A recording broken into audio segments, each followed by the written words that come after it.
Hey everyone, I'm Patrick, a software architect that's interested in product design and electronics. I want to give an addition to the video I made previously about Raysid and Radiacode. If you haven't seen it, please check it out. Last time I didn't focus on the spectrum analysis functionality because of two reasons. I'm not a nuclear scientist, so won't be able to deduct interesting information from it. The scintillation crystal in both of those devices is small, so the spectrum's level of conformance with reality is small for me. So for a review from a scientific point of view, you can watch videos from the professionals in the field first, especially spectrum review done by Neptunium or Simon's nuclear chemistry.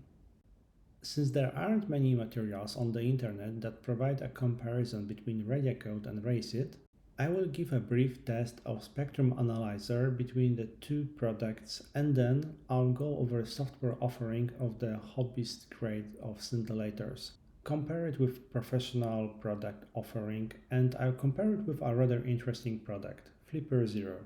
I'll also give a list of interesting web standards that are on the rise that may be leveraged by the product. I hope by the end of the video you will get a better understanding of the software ecosystem of scintillators and what can be done to catch more users.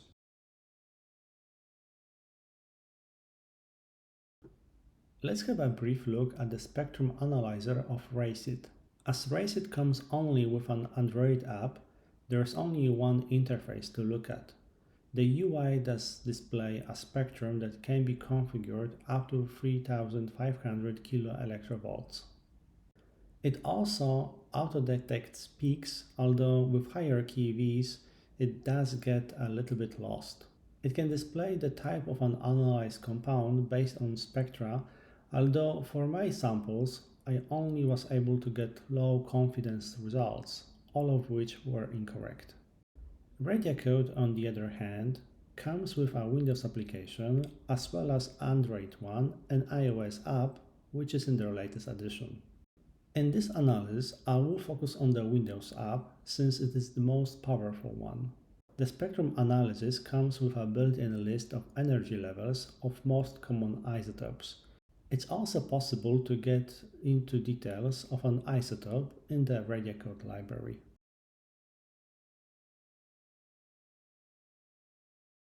I got a piece of advertised uranium glass material, although it is just a scammy so-called quantum energy medallion. Since I show it here, please don't ever be fooled by such a scammy advertisement. In theory, only one energized particle that hit your DNA in an unfortunate place can trigger a chain of uncontrolled multiplication that cannot be stopped by your body's immune system, which will lead into cancer. Holding any such piece near your body for a prolonged period of time increases your risk of getting a cancer. Coming back to the scammy product, it doesn't fluoresce upon shining it with UV light, which should happen, so it most likely is not a regular uranium glass, but potentially another type of a slightly radioactive compound material mixed with green glass pigment. By looking at spectra of Raysid, not a lot of useful information is given at first sight, only a low confidence suggestion that it can be uranium. Radiacode gives a hint it could be thorium, which seems to be a likely explanation, and there is actually another YouTuber that confirmed it is in fact thorium-232. Compared to spectra, we can see the peaks are quite similar, although of course the count numbers are 4 or 5 times bigger in Raysid given the product's construction.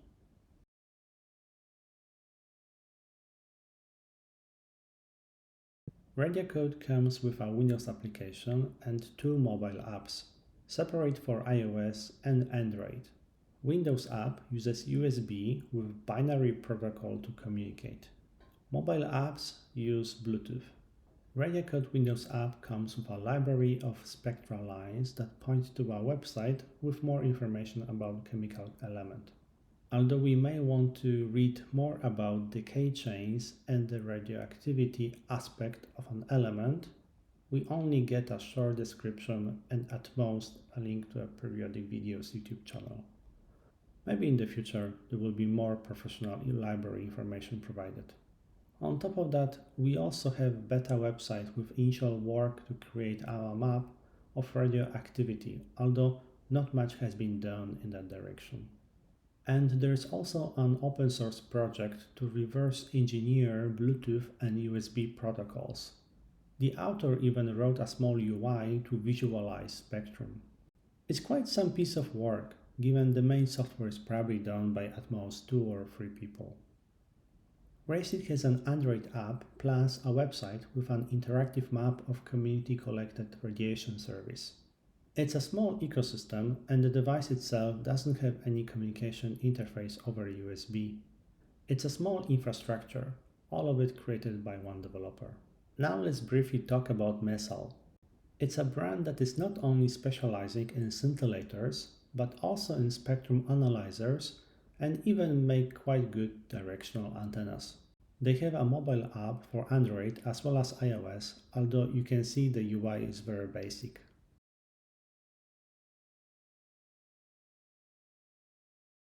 Let's now have a look at a professional scintillator device that I briefly mentioned in the last video. We have a scintillation tube where measurements are happening and an acquisition device that counts events and estimates power of an event. The device always comes with a software package that also contains a scientific library of particle elements so that it's easier to perform an analysis of a measurement with a focus on isotope decay chains. We can see that none of the previously mentioned devices provide such software or even ability to estimate an energy level of an event with a higher probability or many events that happen simultaneously. After all, what is going to be an accuracy of 1 to 5 cubic centimeters of a scintillation material when compared with a volume up to 1 liter in a professional device? Earlier attempts to create scintillators for hobbyists exist. You can still buy quite powerful scintillator tubes with counters from eBay for about $250 and connect them to a computer via microphone and use Terminal MCA software. You may think that now I look too much into the narrow niche of scintillator devices. Innovation often happens on an edge between different domains, so let's have a look at Flipper Zero. A small learning device that gives a glimpse into slightly less energetic electromagnetic waves than gamma radiation. The device itself is a receiver and transmitter in several frequencies and it can be extended by various extension boards.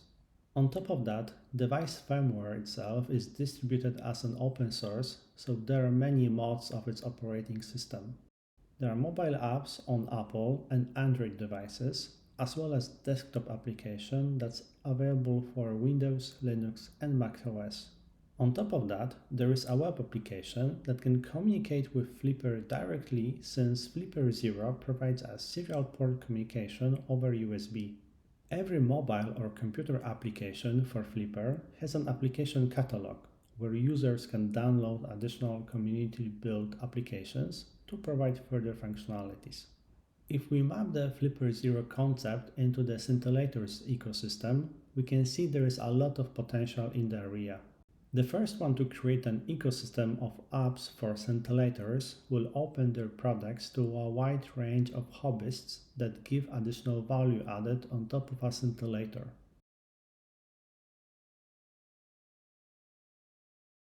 I believe there is a room for improvement when it comes to modern scintillators for hobbyists and in general for people that want to learn more about the surrounding world. As usual, this video is not sponsored by anyone. The statements made here are my personal opinions and I prefer it to stay like that. I hope to give you soon new content that will focus on hardware and software. Please like and subscribe. Thanks.